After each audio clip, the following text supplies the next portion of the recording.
Auto stand পেয়ে যাবেন। এই যে দেখতে পাচ্ছেন অটো স্ট্যান্ড, এখানে কাছাকাছি আপনি অটো স্ট্যান্ড পাবেন, বাজার পাবেন। ঠিক এর পাশেই হচ্ছে আমাদের ফেজ 3 হচ্ছে গেট, দেখতে পাচ্ছেন ফেজ 3 গেট। চলুন ভিতরে গিয়ে দেখানো যায়। যে কলেজটা হচ্ছিল ইঞ্জিনিয়ারিং কলেজের জন্য জায়গা কিনে রেখেছে, এরা পুরো 46 কাঠা পুরো জমি এরা পুরো একটা ব্লক কিনে নিয়েছে, নিয়ে এরা পুরো পাঁচিল দিয়ে এরা ঘিরে নিয়েছে। আমরা এখন দাঁড়িয়ে আছি ঠিক কলেজের পাশেই। এটা হচ্ছে 16 ফুটের বাইলেন, প্লাস এর সামনে দিয়ে যাচ্ছে এটা মেন 20 ফুটের রাস্তা, মেন 20 ফুটের রাস্তা যাচ্ছে এটা, আর এটা বাইলেন 16 ফিটের যাচ্ছে।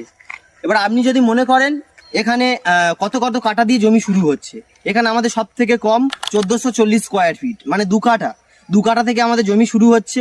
মিনিমাম আপনি 2 কাঠা, 3 কাঠা, 4 কাঠা, 5 কাঠা, 10 কাঠা আপনি যত খুশি নিতে পারেন, কিন্তু 2 কাঠা থেকেই হচ্ছে এখানে শুরু মিনিমাম। এবার আপনি হয়তো ভাবলেন যে রাস্তার পাশের প্লটগুলো হচ্ছে 3 কাঠার প্লট। এই যে প্লটটা দেখতে পাচ্ছেন এটা হচ্ছে 3 কাঠার প্লট। যে 3 কাঠার প্লট নিচ্ছে সে দুটো রোড ফ্যাসিলিটি পাচ্ছে, একটা মেন রোড 20 ফুটের আর একটা বাইলেন 16 ফিটের। এবার এখানে প্রাইসের কথা বলি, এখানে কত কি প্রাইস রয়েছে। এখানে আমাদের প্রাইস রয়েছে 1 লাখ থেকে শুরু রয়েছে প্রাইস, আপ টু আপনার 1,90,000 পর্যন্ত। এছাড়াও আমাদের প্রাইস এখানে রয়েছে 1,50,000 থেকে শুরু 1,90,000 পর্যন্ত।